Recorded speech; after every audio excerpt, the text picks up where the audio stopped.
Right, everybody come to order, we start our meeting.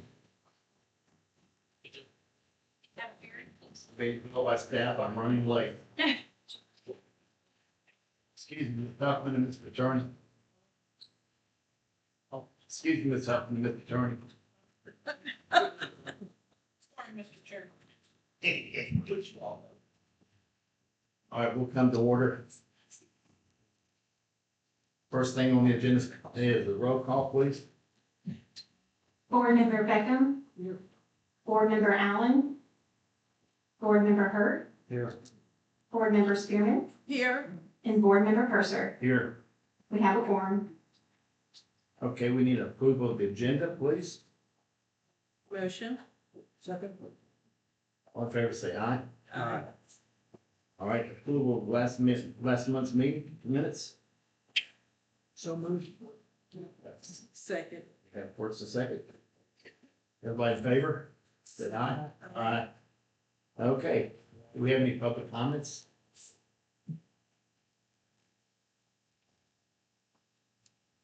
One.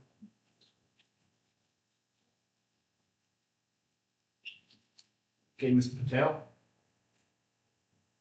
Come on up to the microphone, identify yourself and your address where you're going to make comments. Good evening, I'm Vimal Patel. We have a few businesses here in Wellington, but today I'm here for a specific business, nearest restaurant, Patriot Box Sports Grill. Basically, we are from hotel industry. We have few hotels here in surrounding area. So today the only small concern is the ground sign for our Patriot Box Sports Grill. Actually, that building formerly it was a steakhouse, closed down in COVID time, and then after it was a Mexican restaurant. Again, it closed down. And the ground sign is there since 2012 when the building was built. And there was a no turning lane by that time up to like 2000, I would say, I'm not 100% sure, but up to 2023. So the sign was 15 feet far from the road, and that was perfectly fine. Then after the Mexican restaurant left, and even though when the Mexican restaurant opened up, before that, okay, there was the turning lane, but they got the like ground sign approval and everything, there was no issue. So last year when we applied for the ground sign, and along with the building sign, the city told me that we have to follow the new guideline. I'm like, I fall in grandfather rule. So why we have to do this? Because the business was closed for the renovation and it was like few months. It was not even more than a year. But still, Mr. Darby came to restaurant. He said, you need to cover up these electrical units and all those things, like bunch of stuff. You need to do this and you will be good to go. We'll give you a CO. I said, okay. We complete everything and then we got the temporary CO and then within a couple of days, city told us that. Mr. Chairman, I believe applicant is on for item number 7, and I was like, this is for public comment, so you'll have an opportunity to speak and when we have the item number 7 to do that. This is just for public comment, it's just for public comment. Oh, so sorry for that. That's okay, that's okay. We'll get to you in just a few minutes, okay? Any more public comments? Okay. Move the public comments be closed. All in favor? Aye. I was waiting on something else. All right, Yeah, second. so the next thing is we had an application for a shared parking agreement and easement. Staff, you want to make your recommendations for Yes. Application for a zoning variance submitted by Amy Collier, Director of Parks and Education for the City of Millington. The request is for a shared parking agreement with the Millington Municipal Schools. The subject property is located at 8133 Wilkinsville Road, parcel M01115A00015, and 8129 Wilkinsville Road, parcel M011500261. The property is zoned R2 Residential Medium District. The applicant is requesting to use joint parking with the Millington Municipal Schools located on Wilkinsville Road. In this case, zoning ordinance title 14-1203, joint use of the required parking spaces may occur where two or more uses on the same or separate sites are able to share the same parking spaces because their demands occur at different times. Joint use of required parking spaces is allowed only if the uses are allowed in the same zone where the parking is located. Joint use of required parking spaces may be allowed if the following documentation is provided and approved by the Board of Zoning Appeals. 1, the names and addresses of the uses and the owners or tenants that are sharing the parking. The entities that would potentially be sharing the parking is Millington Central High School and the City of Millington partnering with Alliance. 2, the location and number of parking spaces that are being shared. And we do have some renderings that we will provide in just a moment. 3, an analysis showing that the peak parking times of the uses occur at different times and that the parking area will be large enough for the anticipated demands of both uses. And 4, the legal instrument such as an easement or deed restriction that guarantees access to the parking for both uses. Staff is recommending approval for the shared parking. And we do have the applicant, Ms. Amy Collier, here to answer any questions and to give further detail. Ms. Amy?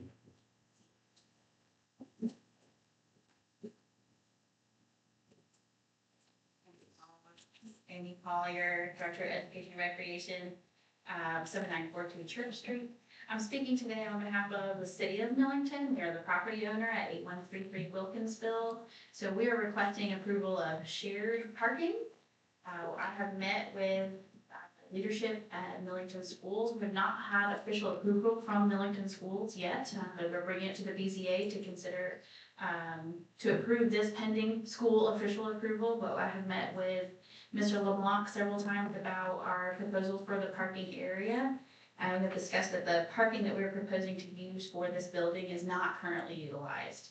And so the shared use will not impact current parking because it is not used for parking currently. Something that I want to share with you all in my role as Director of Education is that I have been learning a lot about our school system and about ways that our city can be helpful to the school system and to our young people in Millington. And Mr. Griffin, the superintendent here, invited me to be part of the strategic planning process a few months ago, and I learned that mental health is a need in our school system for our young people. So I want to share with you a statistic. I'm a data person. The statistic I want to share with you all is that in Shelby County, 17% of high school students have made a suicide attempt. It's a pretty scary number, 17%. And I asked Mr. Griffin how many high school students we have today. And from the information that he gave me, I learned that 17% of high school students here in Millington would be more than this room could hold. So 17% of our students have made a suicide attempt. In Shelby County, 17% of high school students have. That's pretty scary. And as the property owner at 8133 Wilkinsville, directly adjacent to the school system, we have a pretty unique opportunity. We've signed a lease with Alliance Healthcare Services, so they will be providing mental health services potentially for our students and for our young people and for families in Millington. And we feel pretty lucky that we have this space directly adjacent to the school system that we as a city can help provide those resources that our young people so desperately need. So you might ask me why I'm sharing suicide data with you, but this is part of local government. So we have the opportunity today for this board to help us create more resources for our community. Something that we need is parking for this institution to arrive at this building. I'm happy to answer any questions you might have. Got all the questions for you? Your motion is second. So moved. Second. All in favor of approving it, say aye. Aye. I didn't need to do a roll call on that one, did I? It's already done that.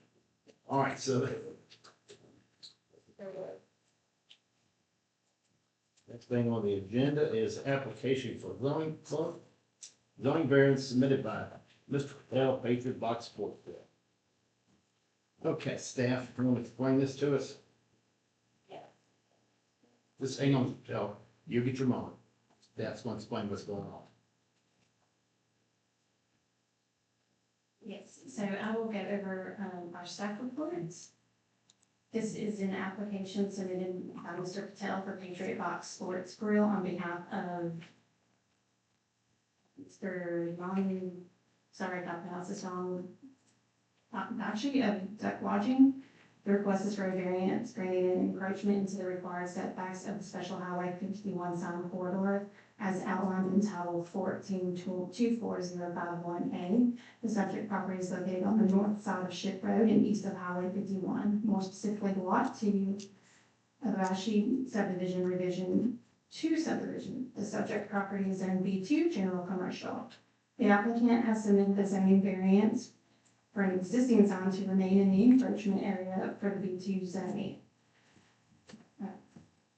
In short, per our ordinance for all signs, they're supposed to be at a 15-foot setback. This one is, I believe, 8.5. Standards for sign-related variances, the board shall not grant variance unless it makes findings based upon evidence presented at 2. It as follows.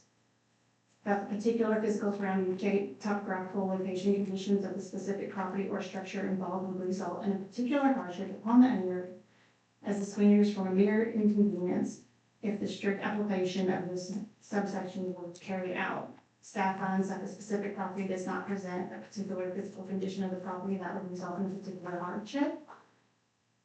That the conditions upon which the petition for the variance is based would not be applicable generally to other property or structure in the same general area. Staff finds that other properties and structures in the general area would experience the same conditions. 3, the variance will not authorize signs, sign structures, or other sign-related activities other than those permitted by this subsection. Planning staff finds that the request will not authorize non-conforming or illegal signs. The next one is the financial returns of one shall not be considered basis on granting variance. And we don't find out the applicant didn't disclose anything, so we don't find out that would be. That the alleged difficulty or hardship not been created by any person having an interest in the sign, structure, or property after the effective date of this subsection. Planning staff finds that the alleged difficulty has not been created by the applicant since the sign has existed since at least 2012. Granting the variance request will not confer to the applicant in any special privilege that is denied by this subsection to other similarly situated land structure signs, sign structures, or buildings. Staff finds that granting the variance would confer special privilege on the applicant. Other similarly situated lands would experience the same application of the ordinance. The next one is the variance is the minimum variance that will make it possible and reasonable use of the land, building, or structure for sign purposes. Staff finds that the 8.5 feet encroachment is the most minimum variance request. That the granting of the variance will not be detrimental to the public welfare or injurious to the other property or improvements in the area in which the sign is located. Staff finds that granting the variance would not be detrimental to the public welfare or injurious to the property or improvements. The proposed variance will not impair inadequate supply of light and/or air adjacent properties, substantially increasing congestion in the public streets, increase the danger of fire, the danger of the public safety, or substantially diminish or impair property values within this area. Planning staff finds that there is no substantial evidence. The Board of Zoning Appeals may, in accordance with the procedures set forth in Chapter 14 of the City Zoning Ordinance, vary the allowable sign sizes for ground signs or wall-mounted signs not to exceed 10%, provided all the other requirements of this chapter. That is not applicable in this situation. Staff does recommend a motion to approve the request variance to allow the existing sign to remain within the special sign corridor in Lewis 51 encroachment area, subject to the following conditions. 1, the variance applies only to the existing sign in its current location. 2, no increase in sign height, sign area, or degree of encroachment shall occur without additional review and approval. And number 3, any future replacement of the sign shall comply with all applicable provisions of the zoning ordinance unless additional approvals are obtained. If you have questions, I will be more than happy to answer them. And of course, Mr. Patel is here. And I did want to show you a few photos that we have taken. So this is the existing sign here, this is the right of way. But I do want to be mindful because behind this sign, there's really not much further it can go because it's a ditch. So I just want everyone to be mindful of that.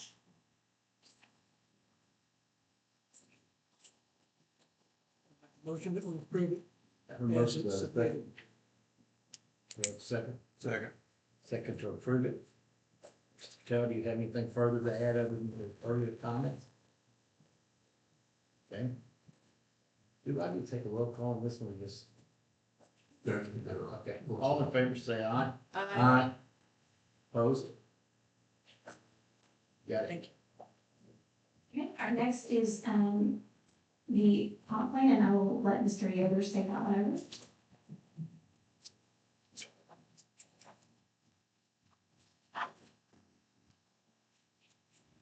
Thank you. As you may have heard in the planning commission meeting that we just met, this is to provide the last step in the process as you all on the steering committee, along with the planning commission, to recommend the selected vendor, Reese Nichols, as the recommended vendor to the board of mayor and alderman. So just to recap, our selection committee, which is comprised of 9 members of staff for the city, had reviewed 9 proposals for this project. Ultimately, after scoring them individually, narrowed it down to 2, and then interviewed each of those firms and selected Reese Nichols to present last week, which you're familiar with, and of course, got to share an informal reception with them following last month's meeting.